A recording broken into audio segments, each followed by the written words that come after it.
I'd like to tell you about the strangest secret in the world. Not long ago, Albert Schweitzer, the great doctor and Nobel Prize winner, was being interviewed in London, and a reporter asked him, "Doctor, what's wrong with men today?" The great doctor was silent a moment, and then he said, "Men simply don't think." And it's about this that I want to talk with you. We live today in a golden age. This is an era that man has looked forward, dreamed of, and worked toward for thousands of years. But since it's here, we pretty well take it for granted. We in America are particularly fortunate to live in the richest land that ever existed on the face of the earth, a land of abundant opportunity for everyone. But do you know what happens? Let's take 100 men who start even at the age of 25. Do you have any idea what will happen to those men by the time they're 65? These 100 men who all start even at the age of 25 believe they're going to be successful. If you asked any one of these men if he wanted to be a success, he'd tell you that he did. And you'd notice that he was eager toward life, that there was a certain sparkle to his eye, an erectness to his carriage, and life seemed like a pretty interesting adventure to him. But by the time they're 65, 1 will be rich, 4 will be financially independent, 5 will still be working, 54 will be broke. Now think a moment. Out of the 100, only 5 make the grade. Why do so many fail? What has happened to the sparkle that was there when they were 25? What's become of the dreams, the hopes, the plans? And why is there such a large disparity between what these men intended to do and what they actually accomplished? When we say about 5% achieve success, we have to define success. And here's the definition. Success is the progressive realization of a worthy ideal. If a man is working toward a predetermined goal and knows where he's going, that man is a success. If he's not doing that, he's a failure. Success is the progressive realization of a worthy ideal. Rollo May, the distinguished psychiatrist, wrote a wonderful book called Man's Search for Himself. And in this book he says, the opposite of courage in our society is not cowardice, it is conformity. And there you have the trouble today. It's conformity. People acting like everyone else, without knowing why, without knowing where they're going. Now think of it. In America right now, there are over 14 million people 65 years of age and over, and about 13 million of these 14 million are broke. They're dependent on someone else for life's necessities. Now, we learn to read by the time we're 7. We learn to make a living by the time we're 25. Usually, by that time, we're not only making a living, we're supporting a family. And yet, by the time we're 65, we haven't learned how to become financially independent in the richest land that has ever been known. Why? We conform. And the trouble is that we're acting like the wrong percentage group, the 95% who don't succeed. Now, why do these people conform? Well, they don't know, really. These people believe that their lives are shaped by circumstances, by things that happen to them, by exterior forces. They're outer-directed people. A survey was made one time that covered a lot of men, working men, and these men were asked this question. Why do you work? Why do you get up in the morning?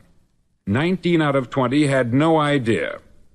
If you ask them, they'll say, everyone goes to work in the morning. And that's the reason they do it, because everyone else is doing it. Now let's get back to our definition of success. Who succeeds? The only man who succeeds is the man who is progressively realizing a worthy ideal. He's the man who says, I'm going to become this, and then begins to work toward that goal.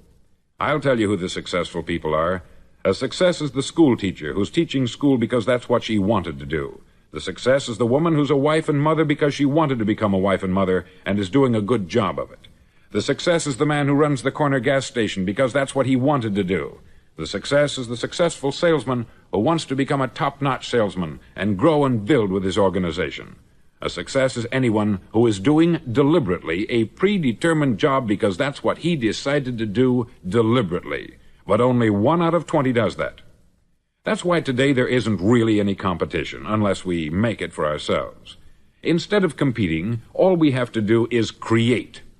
Now, for 20 years, I looked for the key which would determine what would happen to a human being. Was there a key, I wanted to know, which would make the future a promise that we could foretell to a large extent?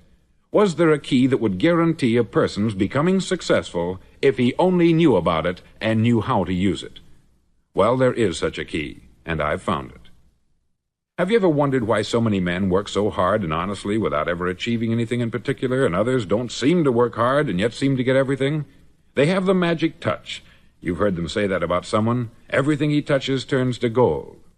And have you ever noticed that a man who becomes successful tends to continue to become successful, and on the other hand, have you noticed how a man who is a failure tends to continue to fail? It's because of goals. Some of us have them, some don't. People with goals succeed because they know where they're going.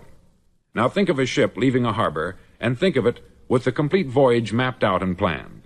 The captain and crew know exactly where it's going and how long it will take. It has a definite goal. 9,999 times out of 10,000 it will get to where it started out to get. Now let's take another ship, just like the first, only let's not put a crew on it, or a captain at the helm. Let's give it no aiming point, no goal, no destination. We just start the engines and let it go. I think you'll agree with me that if it gets out of the harbor at all, it will either sink or wind up on some deserted beach a derelict. It can't go any place because it has no destination and no guidance. It's the same with a human being. Take the salesman, for example. There is no other person in the world today with the future of a good salesman. Selling is the world's highest paid profession, if we're good at it and if we know where we're going. Every company needs top-notch salesmen, and they reward those men. The sky is the limit for them. But how many can you find? Someone once said, the human race is fixed, not to prevent the strong from winning, but to prevent the weak from losing. The American economy today can be likened to a convoy in time of war. The entire economy is slowed down to protect its weakest link, just as the convoy had to go at the speed that would permit its slowest vessel to remain in formation. That's why it's so easy to make a living today. It takes no particular brains or talent to make a living and support a family today. So we have a plateau of so-called security, if that's what a person's looking for.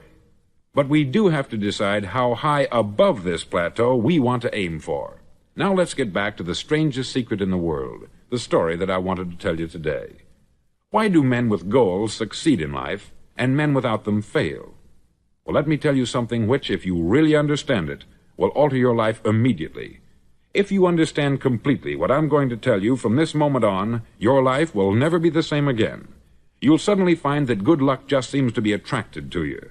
The things you want just seem to fall in line. And from now on, you won't have the problems, the worries, the gnawing lump of anxiety that perhaps you've experienced before. Doubt, fear, well, they'll be things of the past. Here's the key to success, and the key to failure. We become what we think about. Now let me say that again. We become what we think about. Throughout all history, the great wise men and teachers, philosophers and prophets have disagreed with one another on many different things. It is only on this one point that they are in complete and unanimous agreement. Listen to what Marcus Aurelius, the great Roman emperor, said. He said, "A man's life is what his thoughts make of it." Disraeli said this, "Everything comes if a man will only wait. I have brought myself by long meditation to the conviction that a human being with a settled purpose must accomplish it, and that nothing can resist a will that will stake even existence for its fulfillment." Ralph Waldo Emerson said this, "A man is what he thinks about all day long." William James said, "The greatest discovery of my generation is that human beings can alter their lives by altering their attitudes of mind." And he also said, "We need only in cold blood act as if the thing in question were real, and it will become infallibly real by growing into such a connection with our life that it will become real. It will become so knit with habit and emotion that our interest in it will be those which characterize belief." He also said this, "If you only care enough for a result, you will almost certainly attain it. If you wish to be rich, you will be rich. If you wish to be learned, you will be learned. If you wish to be good, you will be good. Only you must then really wish these things, and wish them exclusively, and not wish at the same time 100 other incompatible things just as strongly." In the Bible you read, in Mark 9:23, "If thou canst believe, all things are possible to him that believeth." Dr. Norman Vincent Peale said this, "This is one of the greatest laws in the universe. Fervently do I wish I had discovered it as a very young man. It dawned upon me much later in life, and I've found it to be one of the greatest, if not my greatest discovery, outside of my relationship to God. And the great law, briefly and simply stated, is that if you think in negative terms, you'll get negative results. If you think in positive terms, you will achieve positive results. That is the simple fact, which is at the basis of an astonishing law of prosperity and success. In 3 words, believe and succeed. William Shakespeare put it this way: our doubts are traitors, and make us lose the good we oft might win by fearing to attempt. George Bernard Shaw said, people are always blaming their circumstances for what they are. I don't believe in circumstances. The people who get on in this world are the people who get up and look for the circumstances they want, and if they can't find them, make them. Well, it's pretty apparent, isn't it? And every person who discovered this for a while believed that he was the first one to work it out. We become what we think about. Now, it stands to reason that a person who's thinking about a concrete and worthwhile goal is going to reach it, because that's what he's thinking about. And we become what we think about. Conversely, the man who has no goal, who doesn't know where he's going, and whose thoughts must therefore be thoughts of confusion and anxiety and fear and worry, becomes what he thinks about. His life becomes one of frustration, fear, anxiety, and worry. And if he thinks about nothing, he becomes nothing. Now, how does it work? Why do we become what we think about? Well, I'll tell you how it works as far as we know. Now, to do this, I want to tell you about a situation that parallels the human mind. Suppose a farmer has some land, and it's good, fertile land. Now, the land gives the farmer a choice. He may plant in that land whatever he chooses. The land doesn't care. It's up to the farmer to make the decision. Now, remember, we're comparing the human mind with the land, because the mind, like the land, doesn't care what you plant in it. It will return what you plant, but it doesn't care what you plant. Now, let's say that the farmer has 2 seeds in his hand. One is a seed of corn, the other is nightshade, a deadly poison. He digs 2 little holes in the earth, and he plants both seeds, one corn, the other nightshade. He covers up the holes, waters, and takes care of the land, and what will happen? Invariably, the land will return what is planted. As it's written in the Bible, as ye sow, so shall ye reap. Remember, the land doesn't care. It will return poison in just as wonderful abundance as it will corn. So up come the 2 plants, one corn, one poison. Now, the human mind is far more fertile, far more incredible and mysterious than the land, but it works the same way. It doesn't care what we plant. Success, failure. A concrete, worthwhile goal, or confusion, misunderstanding, fear, anxiety, and so on. But what we plant, it will return to us. You see, the human mind is the last great unexplored continent on the earth. It contains riches beyond our wildest dreams. It will return anything we want to plant. Now, you might say, well, if that's true, why don't people use their minds more? Well, I think they've figured out an answer to that, too. Our mind comes as standard equipment at birth. It's free, and things that are given to us for nothing we place little value on. Things that we pay money for, we value. The paradox is that exactly the reverse is true.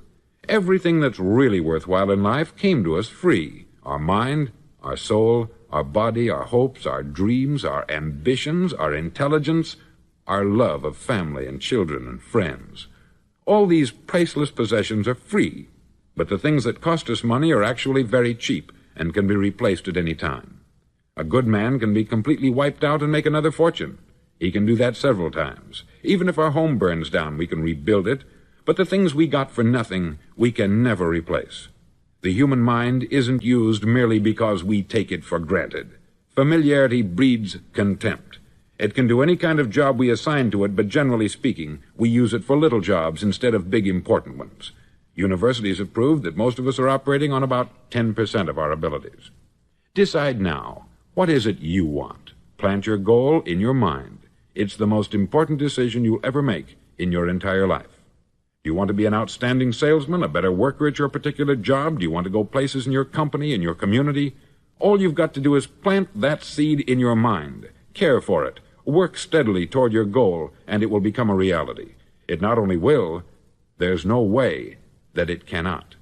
You see, that is a law, like the laws of Sir Isaac Newton, the laws of gravity.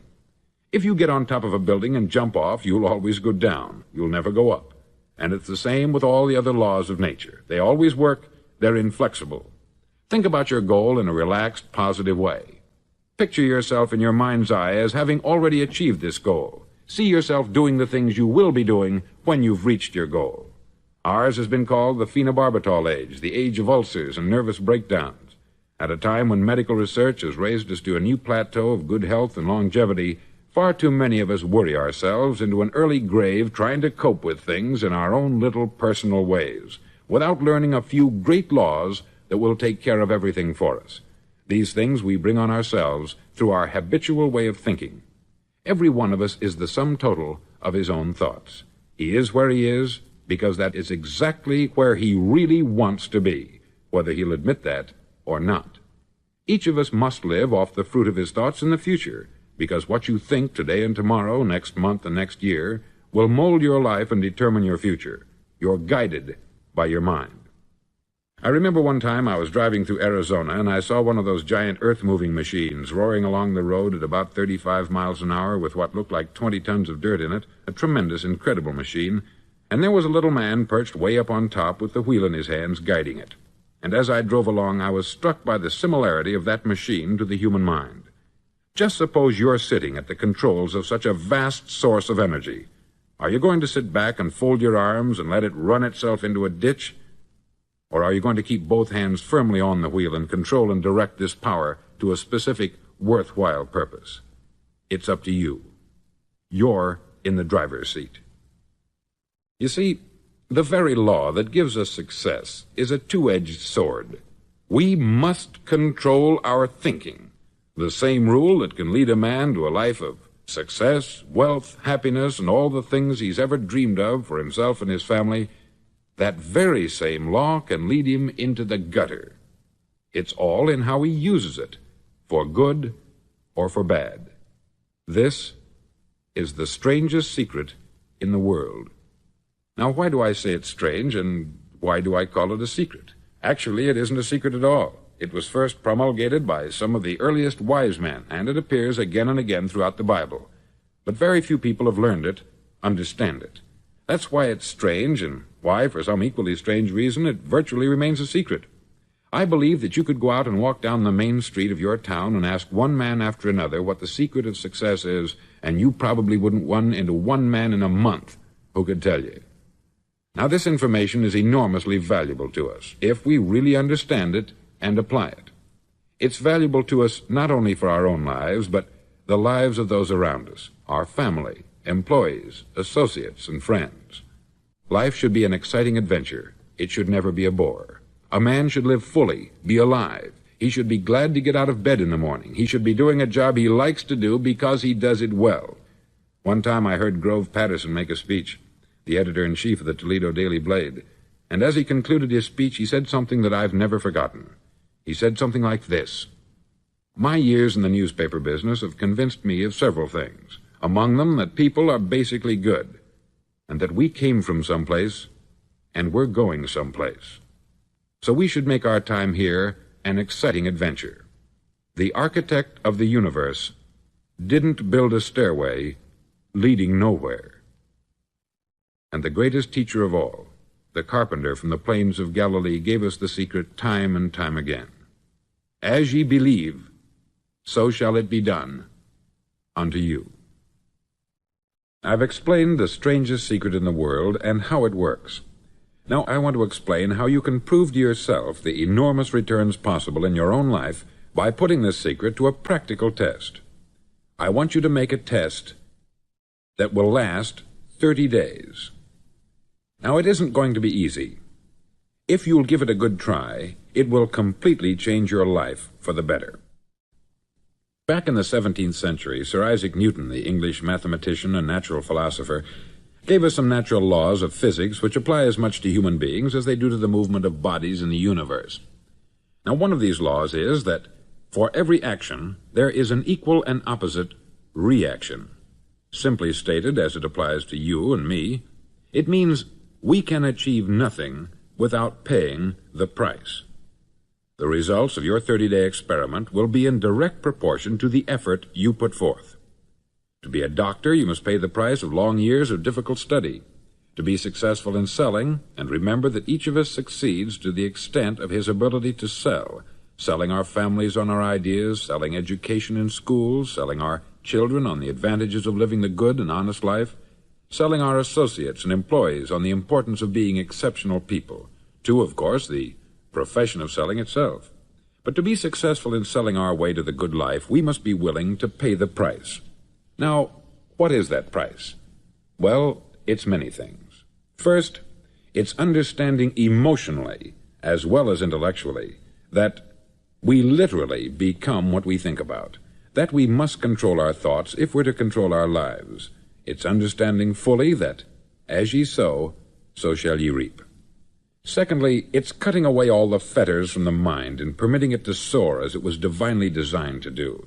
It's the realization that your limitations are self-imposed, and that the opportunities for you today are enormous beyond belief. It's rising above narrow-minded pettiness and prejudice. Thirdly, to use all your courage to force yourself to think positively on your own problem, to set a definite and clearly defined goal for yourself, to let your marvelous mind think about your goal from all possible angles, to let your imagination speculate freely upon many different possible solutions, to refuse to believe there are any circumstances sufficiently strong to defeat you in the accomplishment of your purpose, to act promptly and decisively when your course is clear, and to keep constantly aware of the fact that you are, at this moment, standing in the middle of your own acre of diamonds, as Russell Conwell used to point out. Fourth, save at least 10% of what you earn. It's also remembering that no matter what your present job, it has enormous possibilities if you're willing to pay the price. Now let's just go over the important points in the price each of us must pay to achieve the wonderful life that can be ours. It is, of course, worth any price. 1, you will become what you think about. 2, remember the word imagination. Let your mind soar. 3, courage. Concentrate on your goal every day. 4, save 10% of what you earn. And action. Ideas are worthless unless we act on them. Now I'll try to outline the 30-day test I want you to make. Now keep in mind that you have nothing to lose by making this test, and everything you could possibly want to gain. There are 2 things that may be said of everyone. Each of us wants something, and each of us is afraid of something.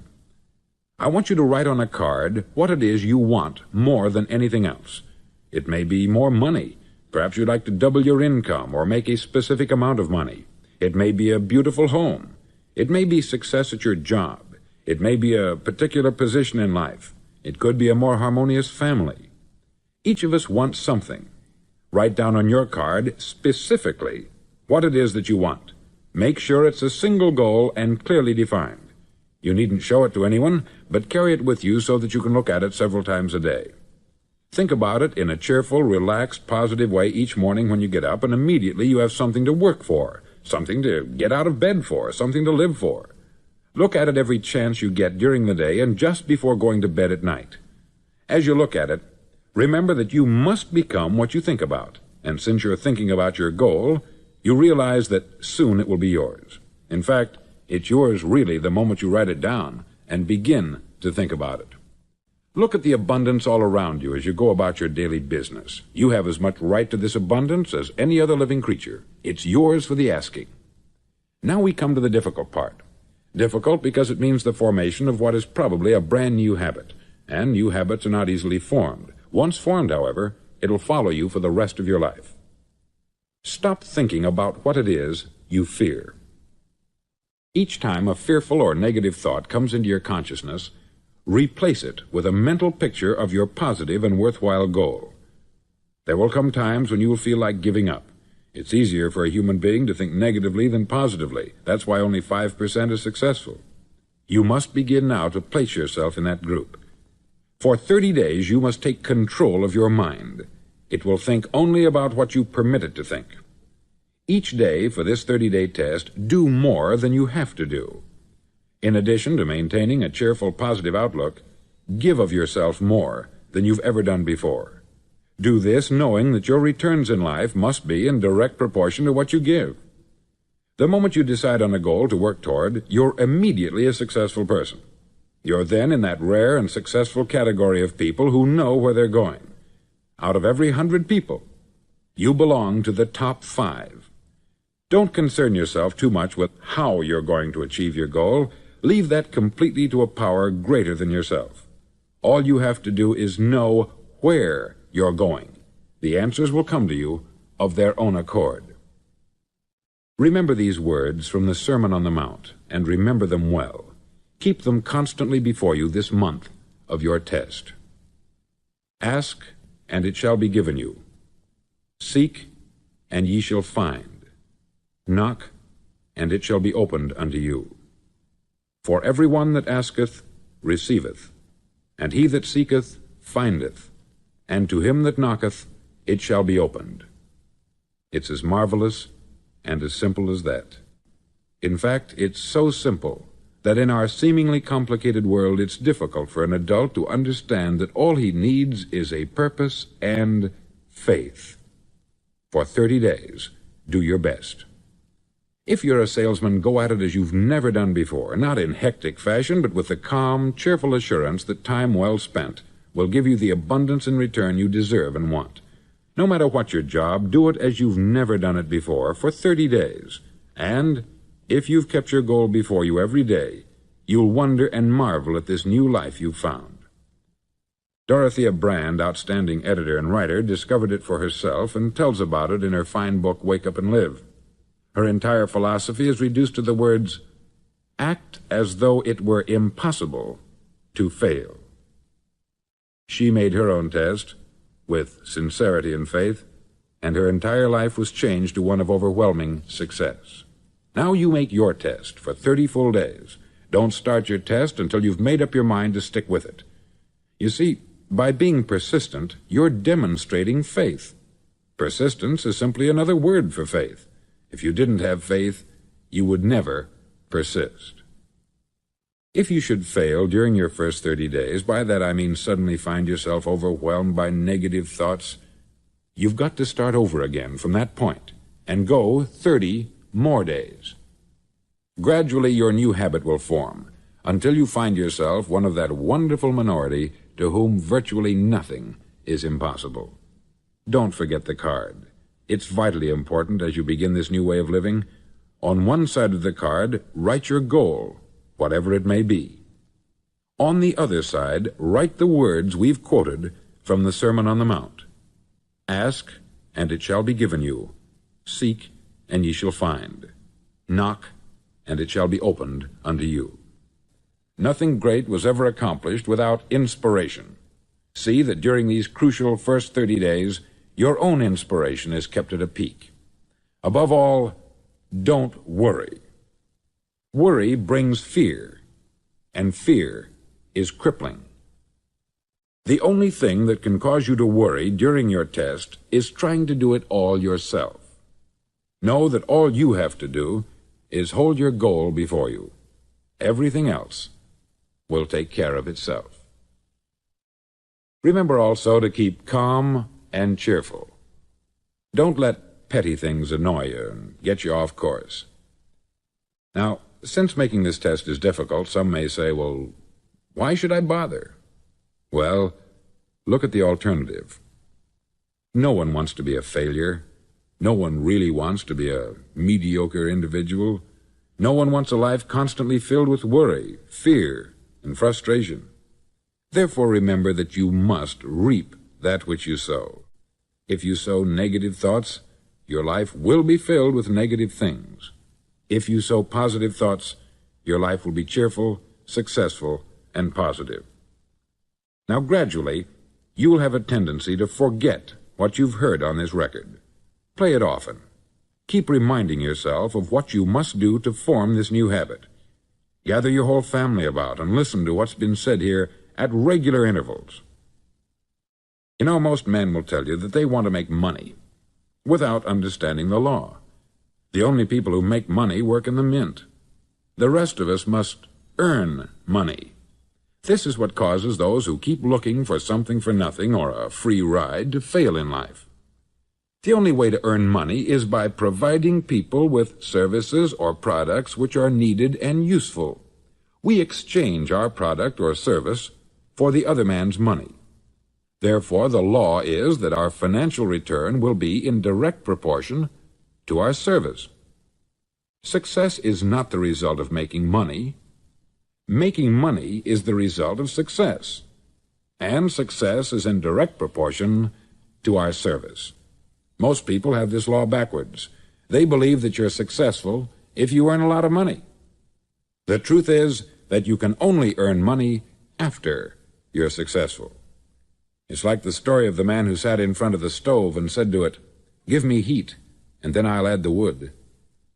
How many men and women do you know, or do you suppose there are today, who take the same attitude toward life? There are millions. We've got to put the fuel in before we can expect heat. Likewise, we've got to be of service first before we can expect money. Don't concern yourself with the money. Be of service. Build, work, dream, create.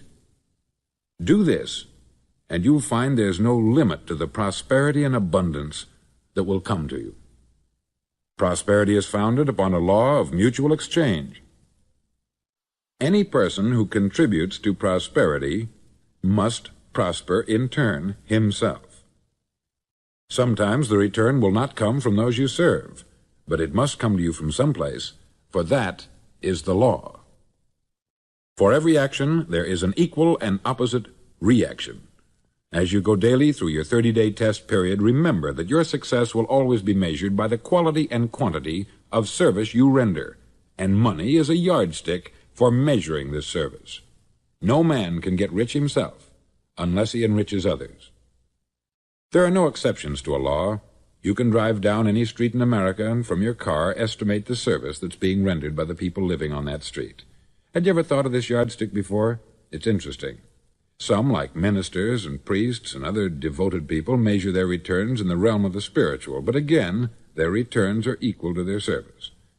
Once this law is fully understood, any thinking person can tell his own fortune. If he wants more, he must be of more service to those from whom he receives his return. If he wants less, he has only to reduce this service. This is the price you must pay for what you want. If you believe you can enrich yourself by deluding others, you can only end by deluding yourself. It may take some time, but just as surely as you breathe, you'll get back what you put out. Don't ever make the mistake of thinking you can avert this. It's impossible. The prisons and the streets where the lonely walk are filled with people who tried to make new laws just for themselves. We may avoid the laws of man, but there are greater laws that cannot be broken. An outstanding medical doctor recently pointed out 6 steps that will help you realize success. 1.